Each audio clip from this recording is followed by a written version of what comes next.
Boa tarde, pessoal, tudo bem com vocês?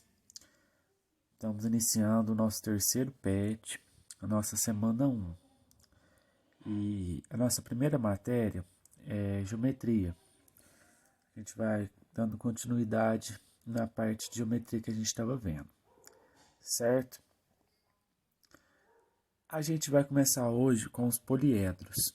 Então eu vou explicar um pouco para vocês.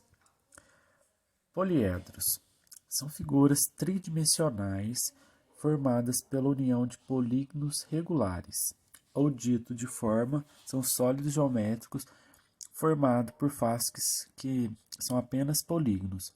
Assim, qualquer sólido geométrico cuja superfície seja formada somente por polígonos é um poliedro. Poliedro é composto por face, aresta e vértice. Vou explicar isso para vocês. O que é um polígono primeiro? Polígono é uma figura que tem vários lados. Então, toda figura que tem vários lados, ela é um polígono. E todo poliedro, ele tem uma face, uma aresta e um vértice. Vou explicar para vocês. Vou começar com um vértice, que é esse aqui, ó. O vértice é o pontinho que a gente liga as linhas. Então, olha aqui, ó. Eu tenho um pontinho que está ligando essa linha aqui com essa de cá, com essa de cá. Então, esse pontinho aqui é um vértice. Aqui eu tenho outro pontinho. Então, ou seja, é o ligamento entre as linhas, certo? As arestas são as linhas da nossa figura. Então, aqui, ó, a gente tem uma linha, outra e outra. Então, nessa primeira parte aqui, a gente tem 4 linhas. Já a nossa face são as partes da nossa figura geométrica. Aqui, ó, de colorido aqui, ó, eu tenho uma face, aqui eu tenho outra. Então, ó, eu vou ler o resuminho para vocês. Faces são as superfícies planas que constituem o sólido. Arestas são os segmentos de reta, que são a interseção de duas faces consecutivas, ou seja, as linhas. Vértices são os pontos de encontro das arestas. Vou passar um vídeo que vai explicar bem melhor para vocês. Mais um vídeo do canal Matemática Genial. Eu sou o Ricardo e você já sabe o que são vértices, arestas e faces? Bom, vértices, galera, vértices são cada pontinho de uma figura geométrica. Por exemplo, olha o cubo. Quantos pontinhos que ele tem? Observe a figura. Um cubo tem 8 pontinhos. Vamos contar. 1, 2, 3, 4, 5, 6, 7, 8. Então os vértices são sempre as pontas, galera. Beleza? O que são as arestas? Bom, as arestas são as linhas que ligam essas pontas. Então, quantas arestas tem um cubo? Vamos contar. 1, 2, 3, 4, 5, 6, 7, 8, 9, 10, 11, 12. Simples, né? Ah, e quantas faces? Bom, as faces são os lados da figura geométrica. Então, vamos contar quantos lados tem um cubo? Simples, né? Por hoje é só. Se gostou desse vídeo... Certo, pessoal? Assim deu para entender melhor o que são faces, arestas e vértices de um poliedro? Então agora a gente vai dar sequência. Aqui, ó, aqui eu tenho uma figura. Então, ó, ela tem 5 faces, 8 arestas e 5 vértices, certo? Aqui, ó, minha base é uma face e eu tenho mais 4, uma de cada lado. 5 arestas e 5 vértices, que são os pontinhos. O grupo dos poliedros é dividido em outros 3 grupos: prismas, pirâmide e outros. Prismas. Os prismas são poliedros formados por duas bases que são polígonos congruentes e paralelas, e também por quadriláteros que ligam seus lados correspondentes. Veja, então aqui, ó, eu tenho duas bases, essa aqui e essa aqui, uma na superfície e uma aqui embaixo. Pirâmides. As pirâmides são sólidos geométricos formados por uma base que é um polígono e um vértice, vértice da pirâmide, que une todas as faces laterais triangulares. Então, olha aqui, ó.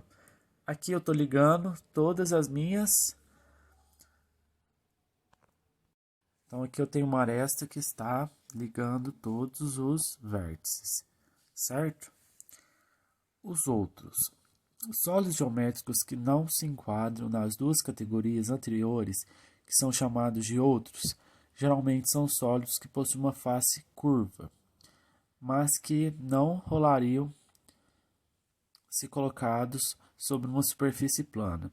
Um exemplo desse tipo de sólido geométrico pode ser encontrado na figura a seguir. Observe a curva, observe que o lado da curva desse sólido fica voltado para dentro. Então, olha aqui, ó, eu tenho uma figura, aqui é uma parte plana, só que aqui forma uma curva. Formando essa curva aqui, ela não entra nos prismas nem nas pirâmides. Por isso que ela é chamada de outros. Certo, pessoal? Aqui eu tenho alguns exemplos. E agora eu tenho as nossas atividades. Ó. Agora, vamos praticar. Resolva as atividades abaixo. Atividade 1. Observe as falas de duas pessoas abaixo e depois responda. Quando a professora me chamou para ir ao quadro negro, tremei na base. Esta face é uma das bases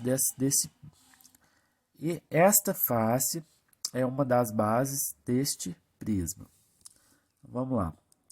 Qual o significado da palavra base em cada uma das situações? Que diferenças e semelhanças há nesse significado? Então aqui, ó, aqui eu usei a palavra base em dois contextos. Então quero que vocês falem para mim, com as palavras de vocês, o que nesse contexto a palavra base está indicando e o que aqui nesse outro contexto a palavra base também está indicando, certo? Atividade 2. Observe as figuras. Então tenho 3 figuras. Alternativa A. Faça uma tabela que apresenta o número de lados da base, ou número de vértices, de faces e de arestas de cada prisma. Então aqui eu quero que vocês falem o número de arestas, de vértices e de faces de cada uma dessas figuras aqui. Letra B.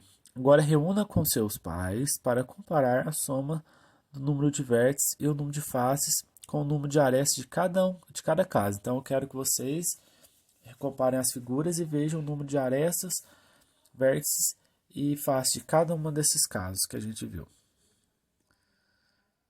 Aí depois eu quero que vocês justifiquem as respostas, ok? Atividade 3. Observe os poliedros e complete. Quero que vocês falem o nome desse aqui, quantas faces ele tem, quantas arestas e quantos vértices. Depois dessa figura, dessa e dessa aqui. Atividade 4. Desafio de Malba-Tarran. No livro O Homem que Calculava, de Malba-Tarran, encontra-se vários desafios matemáticos, selecionando o problema dos 21 vasos. Tente fazer a divisão, disse o sheik, apontando para os 3 muçulmanos. Aqui estão o calculista, os 3 amigos. São criadores de carneiros em Damasco. Enfrentam agora um dos problemas mais curiosos que tenho visto. E esse problema é o seguinte: com o pagamento de um pequeno lote de carneiros, receberam aqui, em Bagdá, um lote de vinho muito fino, composto por 21 vasos iguais, sendo 7 cheios, 7 meio cheios, 7 vazios. Querem agora dividir os 21 vasos de modo que cada um deles receba o mesmo número de vasos, a mesma proporção de vinho. Repartir os vasos é fácil. Cada um dos sócios deve ficar com 7 vasos. A dificuldade está em repetir o vinho, sem abrir os vasos, isto é, conservando-os exatamente como estão. Será possível o calculista obter a solução para esse problema? Pergunto: como você faria a divisão sem mexer no conteúdo dos vasos e sem saber a quantidade de litros? Então, pessoal, quero que vocês pensassem um pouquinho como que vocês iam fazer essa divisão de 7 cheios, 7 meio cheios e 7 vazios. Dividir isso na mesma quantidade de vinho para cada um, certo? Então, por hoje é só. Qualquer dúvida, vocês podem me chamar aqui que eu estou à disposição de vocês hoje. Pode me chamar a qualquer hora, viu? Muito obrigado e até a próxima aula.